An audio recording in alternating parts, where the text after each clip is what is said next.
Hey YouTube, Devin here with Comics and Stuff. Welcome back. Happy Friday. I know that it's a late upload, but I'm still here. I'm doing it. Thank you for tuning in. Sorry, the closer that we get to this baby coming out, the busier things get, so the harder the days get. So you might be in for some later evening uploads, but I'm still here. I'm still trekking away, and I'm still doing it. Now, you guys, after saying that, you might be wondering, well, Devin, you didn't upload last Friday.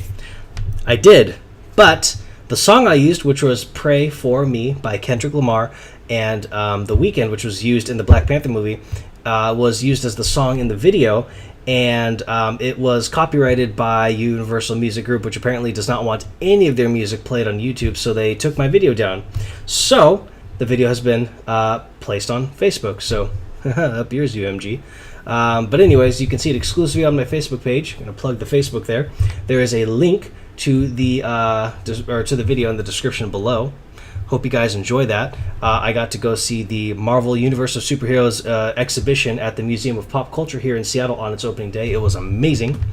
In any case, today's video is what is Good Girl Art, and a lot of you probably don't even know that that's a thing, but it's a thing. It's called Good Girl Art.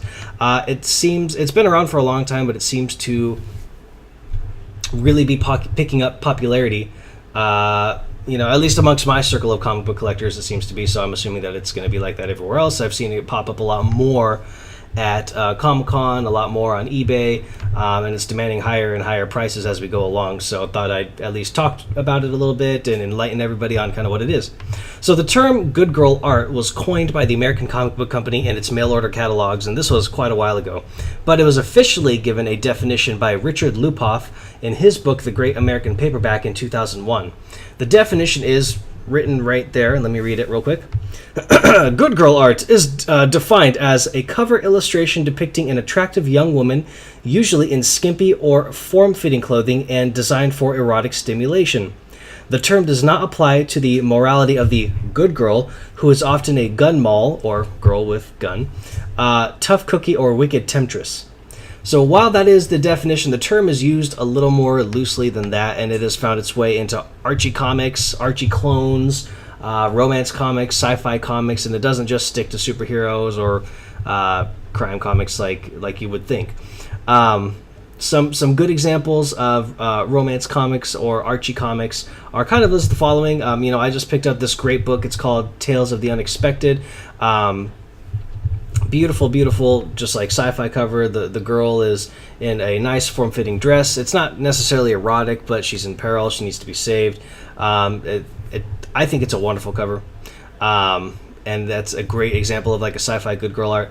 One that's become really popular and expensive is Venus #1. I've been looking to purchase my own copy of it, but it's hitting the $500 to $600 range to get one in nice condition. Venus #1 is from Atlas or Timely, one of Marvel's predecessors. It's a beautiful cover, and it's sci-fi good girl art again, something I love. Another good example is this issue of Susie. Susie is an offshoot of the Archie comic, and it is a wonderful, she's saying something about her boyfriend. I can't think of it off the top of my head right now. But in any case, it's a great example. Now, most of the Good Girl Art books will stay in the Golden and Silver Age range, and it will include characters just like this. Girls in dresses, they're alone on the cover, or they're in distress, or at least with one companion, but it's just a good girl. Nothing too sexualized, but like it could be, is the idea. Now, in any case... Sorry, I'm looking at my notes. One of the most well-known good girl artists was Matt Baker. Now, I've mentioned Matt Baker a few times. Matt Baker was one of the first prominent African-American comic book artists in the industry. But one of the things that set Matt Baker apart from all of the other artists was that he was very famous for his good girl art. One of the most famous characters he worked with was, I think it was the Phantom Lady, and his Phantom Lady good girl art has become so coveted and so expensive that it's near impossible to find.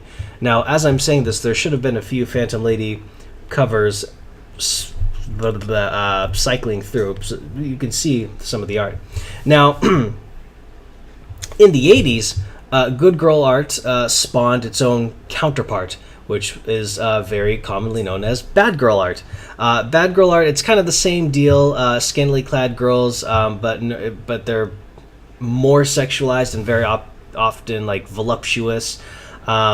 Good examples of this would be like Vampirella, and then there's anything from Xenoscope Comics. There's Red Sonja, and I know some of these books have been around for a while, but it wasn't until the 80s where they really got like overly.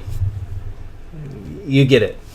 In any case, so that is what good girl art is and what bad girl art is. Now, good girl art can get very, very expensive. Bad girl art can be depending on the character. But that's really it. Now, guys, if you enjoyed this video, please thumbs up. If you didn't enjoy it, thumbs down. Let me know what I could have done better. Make sure that you guys follow me on Twitter, Instagram, Facebook. Go to Facebook, see that exclusive video. And yeah, that's it. I have a couple new playlists that I'm trying to come out with that I have them all researched and ready to go. I just have a few more videos of this group to cycle through, so please be patient. And again, thanks for sticking with me even through all this whole baby stuff and me being busy and missing a week every now and then. Yeah, and that's it. So thanks, YouTube. I will see you guys next Friday.